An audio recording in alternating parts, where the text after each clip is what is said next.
Now we will talk about primary immunodeficiencies. Innate immunity is the quickest line of defense. It consists of macrophages, dendritic cells, mast cells which migrate from the blood into tissues. They recognize the antigens in a fairly specific way. They lack memory. This system is present also in vertebrates. Being the first line of defense, it's close to mucosal surfaces and skin. We have also adaptive immunity, which is constituted by B and T lymphocytes, and as professional antigen-presenting cells which can derive from macrophages and dendritic cells. This system has a memory lasting many years for specific antigens and recognizes antigens in a very specific way. They are localized in lymph nodes, for example, where B and T lymphocytes are in close contact with antigen-presenting cells, bringing in the antigens and stimulating a further differentiation of cells. Keep in mind that our immune system has to fight pathogens and simultaneously prevent aggressions towards subcomponents. Both these functions can be impaired by genetic defects. Autoimmunity can be caused by an impaired functioning of regulatory cells like Treg cells or other regulators in peripheral blood and tissues. When autoimmunity comes out, it's due to lack of proper function of compartments like Treg cells, for example, or other regulators in peripheral blood or different organs. There are specific gene mutations that impair these subsets, generating autoimmunity in the same way an actual lack of T helper cells would do. Depending on the targeted molecule, we can have different genetic defects causing clear severe primary immunodeficiency or instead diseases whose main feature is autoimmunity. Thanks to exome analysis, we discovered some genes that are involved in both types of diseases. Therefore, we could have patients suffering simultaneously of immunodeficiency and autoimmune diseases, and trust me when I say they're extremely difficult to treat. So, diagnosis of immunodeficiencies. Being genetic diseases, they can be inherited or acquired or resulting from de novo mutations. We have to ask for past infections, what kind of pathogens thus, whether they're common or unusual, the number of sites affected. Typical of immunodeficient patients is indeed to be affected in many organs simultaneously, such as um, upper respiratory tract and gastrointestinal symptoms system.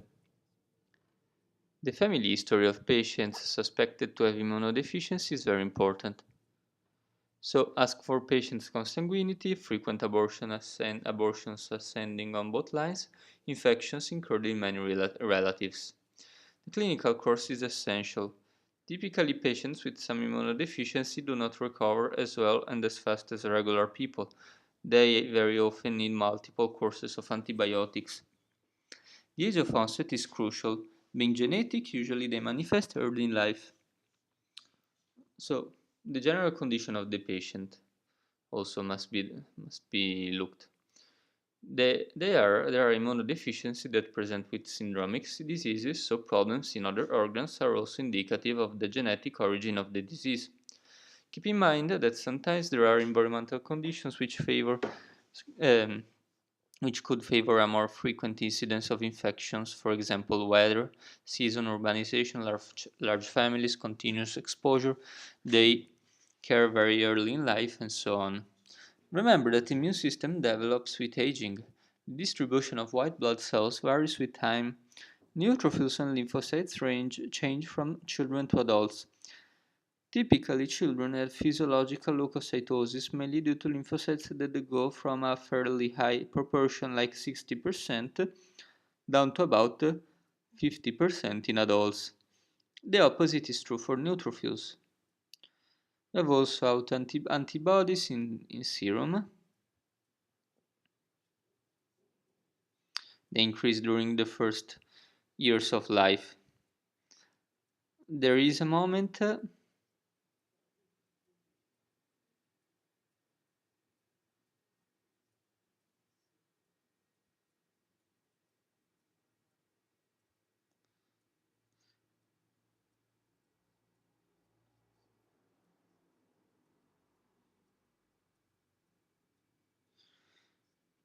So we have to look for antibodies in serum. They increase during the first years of life. There is a moment during the first year of life, and it can extend up to the third year, in which there is the lowest amount of immunoglobulins in blood. It can go down. It can also go down to 200. These are values really considered the minimum for protection from infections. Therefore, you could see a 2 years old child with a lot of infections and still low immunoglobulins count, but it doesn't have a specific pathology. With time, the immunoglobulins will increase in number and reach normal values with a concomitant improvement of child's health. What to look at in the body to get an idea whether we have immunodeficiency or not? We have to make a count of lymphocytes and neutrophils, therefore a regular cell blood count. We have to look at antibodies, so amount and subclasses. We have to understand if the patient has been able to mount an immune response with specific antibodies against specific antigens because of vaccination or specific or particular infections. It's a good habit, thus, to ask at the beginning if he had anti-tetanus or anti-chickenpox. We have to make also flow cytometry for cellular immunity. Quantify how many B and T lymphocytes, how many CD4 and CD8, how many monocytes. Other more sophisticated analyses performed usually by specialists, because as soon as the results from previous tests are abnormal, the general practitioner sends patients to specialized centers. We have also activation markers expressed on surface. We have proliferation, which is very important to see how cells react to activation by antigens. We have cytokine secretions and effector function. So the pathogens associated are, in case of an anticorpal antibody deficit, you have among the virus the enterovirus and the rotavirus. Bacteria are Streptococcus pneumoniae, Haemophilus influenzae, Moraxella catarrhalis, Staphylococcus aureus, Neisseria meningitidis, Mycoplasma hominis, Uroplasma ureaticum, Pseudomonas aeruginosa. And these are the main antigens, the main pathogens. In a cellular deficit, the main pathogens involved are fungi, so Candida albicans, Aspergillus fumigatus, Cryptococcus neoformans, Pneumocystis jirovecii. The viruses are herpes virus, rotavirus, adenovirus, parainfluenza. Ciao! We have bacteria such as Salmonella typhi and Listeria monocytogenes and chlamydia. All the mycobacteria can be involved. In a combined immunodeficiency, all the viruses are involved, all the mycobacteria are involved. In the fungi, as in the cellular deficit, so class Candida albicans, Aspergillus fumigatus, and Cryptococcus neoformans and Pneumocystis jirovecii, and protozoa Toxoplasma gondii. In phagocyte defects, no viruses, but some bacteria, all mycobacteria, few fungi, and no protozoa. In complement deficits, no viruses in the bacteria as in the cellular deficit, in particular Neisseria meningitidis. No, not as in anticorpal antibody deficit, in particular meningococcus. No mycobacteria, no fungi, no protozoa. So cellular deficits, fungal and viral infections. Antibodies deficit, mostly bacterial infections. And pathogens often have specific receptors on the cells, and there are genetic diseases in which these specific receptors are lacking. So there may be people healthily along their whole life until they meet that specific pathogen. Distribution. Infants are 65% of in infants 65% of immunodeficiencies are caused by antibodies defects. Remember that there are some severe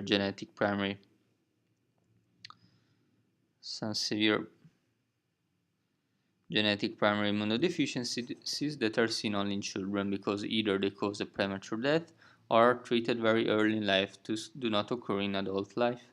In adults, it's the same, most are caused by antibodies defects. Complement deficiencies have approximately the same incidence. Cellular defects, again, it's the same because they can be mild, causing more chronic clinical manifestations. Among antibodies deficiency, which are the most common one is IgA and deficiency, and it's an immunodeficiency which has almost no association with specific pathologies. You can say that in 80% of the cases, healthy donors can have it. Nonetheless, it's associated with a certain degree of increased autoimmunity and increased cancer incidence. You should follow up a patient presenting with IgA deficiency according to the presentation, which is very variable. IgM deficiency is the next in terms of frequency, then all the others. Indications of diagnosis of primary immunodeficiency. We have family history, physical examination, so skin problems are associated with many immunodeficiencies, nail problems due to fungal infections and alopecia. Time of onset, the most severe manifest early. Ask when the symptoms started. We have hypertrophy, atrophy of lymph nodes. We have liver spleen enlargement. We have facial and bone abnormalities and neurological symptoms. Remember that immunodeficiencies may occur within a broader syndromic disease. We have diagnosis of an immune In the diagnosis of an immunodeficiency, you have to evaluate also the presence of possible autoimmune manifestations, such as autoimmune enteritis or cytopenia. Autoimmune manifestations can be type 1 diabetes, alopecia, vitiligo, eczema, enteritis, inflammatory bowel disease, hematological, so hemolytic anemia, neutropenia, and thrombocytopenia. Warning signs. 10 warning signs of primary immunodeficiency can be 4 or more new ear infections within 1 year, 2 or more serious sinus infections within 1 year, 2 or more months on antibiotics with little effect, 2 or more pneumonias within 1 year, failure of an infant to gain weight or grow normally, recurrent deep skin or organ abscesses, persistent rash in months or fungal infection on skin, need for intravenous antibiotics to clear infections, 2 or more deep-seated infections including septicemia, and a family history of primary immunodeficiency.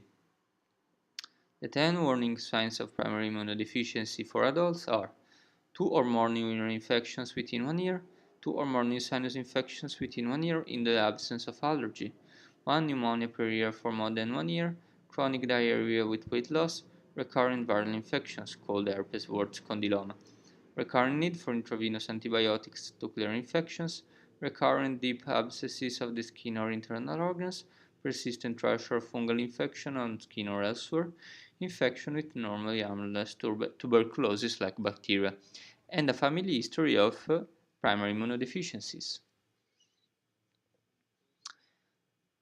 So, we have 4 stages of testing. Well, at first to look at history and physical examination. So check height and weight. It's very important to know if there has been a stop in growth, which could be the sign of a severe disease. White blood cell count with differential count. Sometimes there can be increased white blood cell but all neutrophils and normal lymphocytes. Regular phenotype of the main lymphocytes marker. We have then specific antibodies and infections, candida and tetanus skin tests give idea of the cellular immunity state. They are very important and easy to assess. Classification. The 2007 classification has been now updated and enriched with new information thanks to exome analysis, which is today much more easily performed in many patients because it is less and less expensive. Therefore, the number of centers using it is increasing. According to the immune system's functionality and status, there can be B T lymphocytes deficiency, predominant antibody defect, defined syndrome of sweet immunodeficiency, immunodeficiency with dysregulation and autoimmunity, inborn numeric and or functional phagocytic defect, innate immunity defects, autoinflammatory defects, and complement deficiency. The 2011 classification basically is a huge number of tables which are extremely useful for us. Okay. Non-conventional primary immunodeficiency are X-linked lymphoproliferative syndrome caused by ABV. It manifests only in males. They are completely healthy until they encounter ABV, which is a very common virus within young adults. Once it infects them, they are totally unable to fight against it, and sometimes it may be lethal. We have also the effects of IL-12/23 interferon gamma pathway, such as Mycobacterium and Salmonella can't be targeted by some patients' immunity because of defects in cytokine axis, including IL-12, IL-23, and gamma interferon, which are the first cytokines required to fight these infections. We have also severe combined immunodeficiency. So we have persistent, recurring, or severe infections. We have opportunistic pathogens, such as parainfluenza 3, CMV, EBV, RSV, BCG, etc. Failure to thrive in the first months of life due to the infections and therapy administered. We have graft versus disease from maternal lymphocytes. A small amount of maternal lymphocytes is always able to cross the placenta. In these babies lacking an immune system, they may start to attack the baby's body as if they were transplanted. We have abortions, early deaths in family history, absent thymic shadow without tonsils. We have autoimmune reactions and cancers. We have RAG1, RAG2, and Artemis genes, which are fundamental in splicing and rearrangement of T cell receptors and B cell receptors. We have also immunological features, so lymphopenia, T cell lymphopenia, low absent proliferative response to mitogens and antigens. In vitro, you can test the proliferation towards specific antigens or towards substances activating all the T cells. You see here both impaired. You have absent or non-functional B cells. You have low immunoglobulins. We have absent specific antibodies, and we have a small thymus. We have also absence of tonsils, which is associated with lack of thymic shadow, which should be present. You can see that there's a lack of main B and T cell organs. White blood cell total count is high, but the lymphocytes are very low, especially the T compartment. Candida in urine can happen, it's not so meaningful here. Immunoglobulins are low, but as we said before, it can be physiological at this extremely young age. We have Wiskott-Aldrich syndrome, which is a rare X-linked primary immunodeficiency. We have mutations in the WAS gene causing a defective expression of WASP in hematopoietic cells. WASP protein is part of the cytoskeleton. When surface receptors are activated by antigens, the signals are transduced towards the nucleus, and the cells undergo conformational changes. Therefore, a functional cytoskeleton is fundamental for correct responses to occur.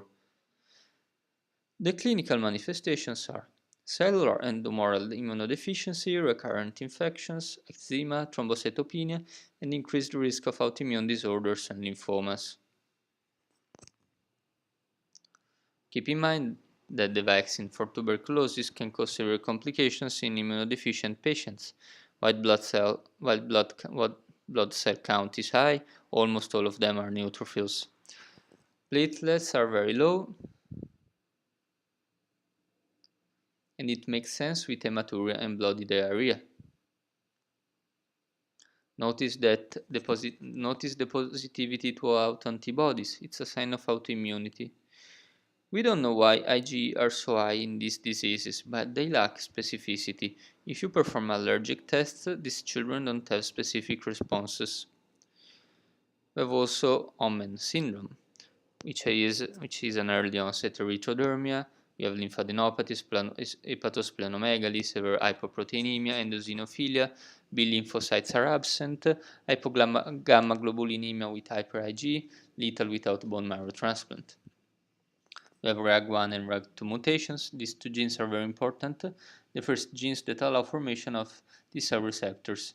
In the thymus, the cell receptor is essential to select autoreactive T lymphocytes and the ones that are instead able to go in periphery and tolerate the cells. In these cases, when these two genes are mutated and there is no rearrangement or random rearrangement resulting in a lot of T lymphocytes in the periphery without specificity, they are not educated. They proliferate randomly, damaging the skin. They can't cooperate with B cells. This causes B cell impairment. With the same mechanisms, also B cells are impaired.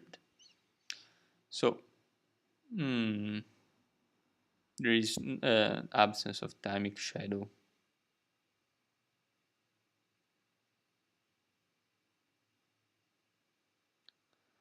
We have also common variable immunodeficiency, which is the most frequent immunodeficiency in adults after IgA deficiency. It affects 1 over 25,000 people. 25% are autosomal dominant or autosomal recessive, with no gender difference. We have an onset between 2 and 5 years of age.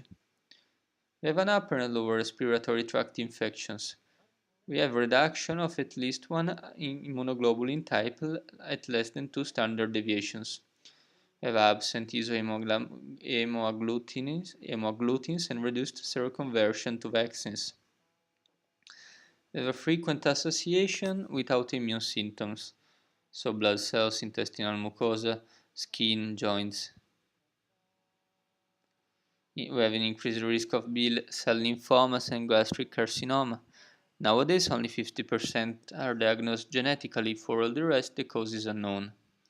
These patients become adult and may develop autoimmunity in old ages. They are treated with immunoglobulins infusions, and infections are caused mostly by bacteria due to antibody deficit. We have also IgA deficit, which is the most frequent form of primary immunodeficiency, 1 over 500. Diagnosis is done by normal serum IgG and IgM. We have a complete deficit if serum IgA is less than 5 mg per deciliter plus and secretory IgA are absent. We have a partial deficit if the serum IgA is more than 5 mg per deciliter but less than age-matched plus secretory IgA are present. We have clinical manifestations can be asymptomatics. So in most of the cases, the diagnosis is casual, 90% of cases. We have symptomatics with recurrent respiratory infections and enteropathy. We have an increased risk of celiac disease, autoimmunity, and cancer. The evolution can be a complete deficit, it's irreversible. If it's a partial deficit, we have rare cases of spontaneous healing. We have also hyper IgE syndrome. IgE in this case are extremely high, but also here they're not specific. We consider this disease as an hyperactivation of the immune system. They don't have deficiencies, which nonetheless doesn't function well. Indeed, they're prone to get infected frequently. We do have anti-IgE antibodies to use for these patients, but they're unable to remove the increased risk of infections given by the overall decreased functionality. Many genes can be altered, but the most frequent mutation is the STAT3 gene. It's an intracytoplasmic transactivator molecule necessary to transduce signals from the surface to the nucleus. Clinical manifestations are skin and lung abscesses, severe eczema, candida infections. We have laboratory findings such as serum IgE more than 2000 units per milliliter.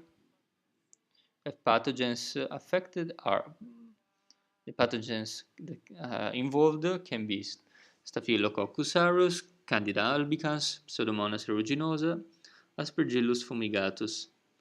The phenotypes characteristics are facial asymmetry, scoliosis, joint hyperflexibility, and spontaneous bone injury. We have also genetically determined autoimmunity. In apes, APESED, which is due to a deficiency in the R gene. It's classified as a defect in the mechanism of central tolerance.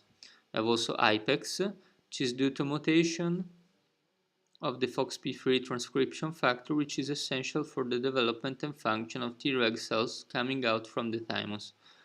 We have also ALPS, which is due to a deficiency in apoptosis, which is crucial in the tolerance induction mechanism since it leads to death of cells which are undesired in periphery. Fas and Fas ligand genes are mutated.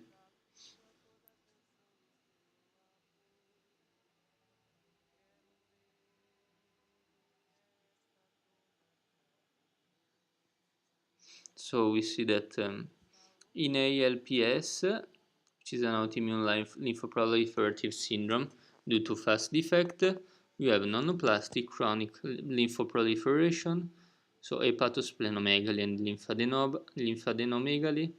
This uncontrolled proliferation occurs because the cells are simply unable to normally die. In physiological conditions, once the lymphocytes meet their antigen, they get activated and start to proliferate and do their duty. Once it's done, they go back to their homeostatic status and also die. In this situation, they stay alive and keep on proliferating in periphery and peripheral organs. It's a chronic process that really destroys the quality of life of affected kids. So, we have also autoimmune manifestations, we have fast-mediated apoptosis defect, we have increased double negative T cells. We still don't know whether they are protective or pathogenic. The former hypothesis would justify their presence as a try of the system to cope with the lack of apoptosis. We have also autoimmune polyglandular syndrome type 1, which is APSED. The gene mutated is IRE. It's a transcription factor of medullary thymic epithelial cells that allow expression of all the antigens found in the body. It allows the process of central tolerance to occur. Within the thymus, T cells interact with those cells that are expressing the antigens. The T lymphocytes that interact with high affinity would become dangerous in the periphery, therefore are forced to die by apoptosis. It's type 1 because there are others with the same symptoms but without higher mutations. Candida is the only infection they usually have. Recently, it has been discovered that fungal infections occur because these patients, among all the others, have also autoantibodies against interferon type 1, which is fundamental to deal with fungi. The first symptoms manifest within the first 5 years of life, and by the teenage, patients usually have at least 3 symptoms. Life expectancy is moderately shorter, but the quality of life is really poor and the prognosis is unclear. Replacement hormone therapy to compensate the impaired glands, but still it isn't a therapy addressing the real cause of the disease. We have also IPEX, which is an immune dysregulation polyneuropathy enteropathy X-linked syndrome, which is a rare genetic autoimmune disease due to mutations in FOXP3 gene. We have defective null expression of FOXP3 in Treg and T off cells. The clinical manifestations are early onset type 1 diabetes, enteropathy eczema, anemia thrombocytopenia, hypothyroidism, hyper-IgE autoantibodies. Treg from thymus can properly functionate. The system is able to fight infections but is unregulated, therefore autoimmunity can occur. We have also enteropathy. It occurs in every patient very soon after birth. Within the first month, they already have refractory diarrhea and insulin-dependent diabetes, so it's a very severe phenotype. This disease has been recognized such just in 2003. Before, many patients just died without explanation due to a so early severe situation. If they survive the first months of life, then they can develop other autoimmune symptoms like cytopenia and recurrent infection. Usual infections are not very typical but can occur due to very heavy immunosuppression that develops. Treg cells can be measured in blood staining for FOXP3 or CD25. They are decreased in number and their functionality, which can be tested in vitro, is impaired. We have a differential diagnosis that can be done with is called Albrecht syndrome, but the latter almost never presents with such a severe onset of IPEX as IPEX. So in episode, we have candidiasis, hypoparathyroidism, and adrenal insufficiency mainly. In IPEX, we have type 1 diabetes mellitus, enteropathy, and dermatitis. Moreover, we have hyper IgE and eosinophilia, hypothyroidism, autoimmune cytopenia, recurrent infections, alopecia, autoimmune hepatitis.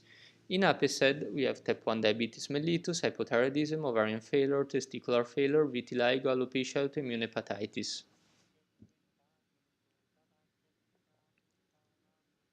So, we have also hyper IgM syndrome, which is due to CD40 ligand deficiency. It's X-linked 25% of hyper I of immuno. No germinal centers development in lymphoid organs and no immunoglobulin switching. Susceptibility to pneumocystis carini, Cryptosporidium parvum, and Toxoplasma gondii. With a poor prognosis, hematopoietic stem cell transplantation before liver damage. The discovery of primary immunodeficiencies. We can do exome analysis. With these two analyses, you end up with several candidate genes, and then you have to understand which is the pathogenic mutant also by demonstrating if functionally and in vivo, also by demonstrating it functionally and in vivo as the true causative one. We also have whole genome analysis. We have animal models, so natural mutants, KO and transgenic mice, mutagenesis-induced screening. They have also induced pluripotent stem cells, and you can obtain stem cells from fibroblasts and redirect them towards different pathways of development. It's an in vitro system, very useful to study the effect of gene mutations, but the complement differentiation of the immune system starting from induced pluripotent stem cells is still not possible.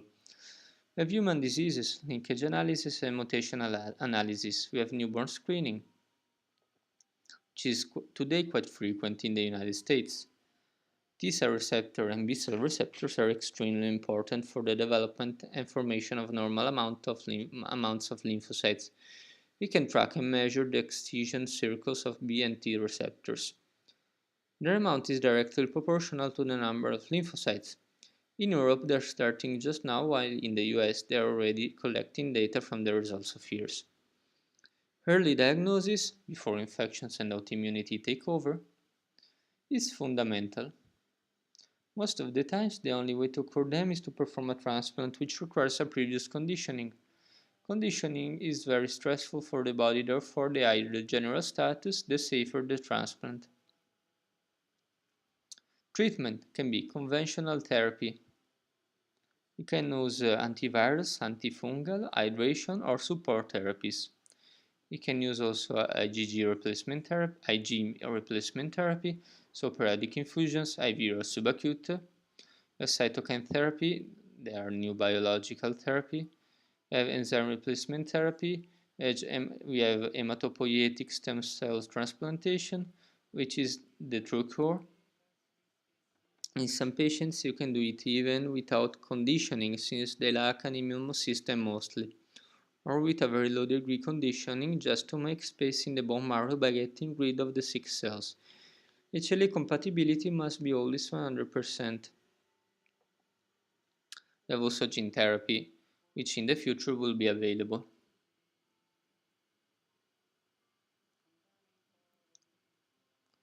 So, outcome of hematopoietic stem cell transplantation for SCID. We have a better survival for transplanted before 3 months of age, infections free.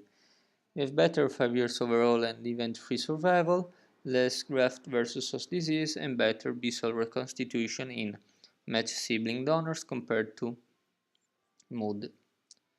We have better donor engraftment following non-conditioned hematopoietic stem cell transplant in NK skid compared to NK plus KID.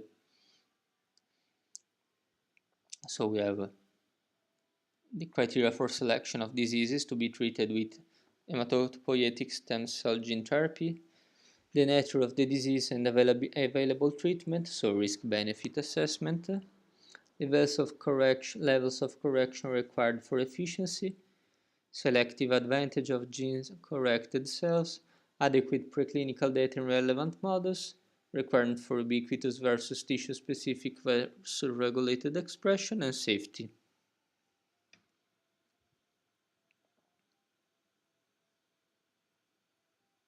In ADA deficiency, you see here,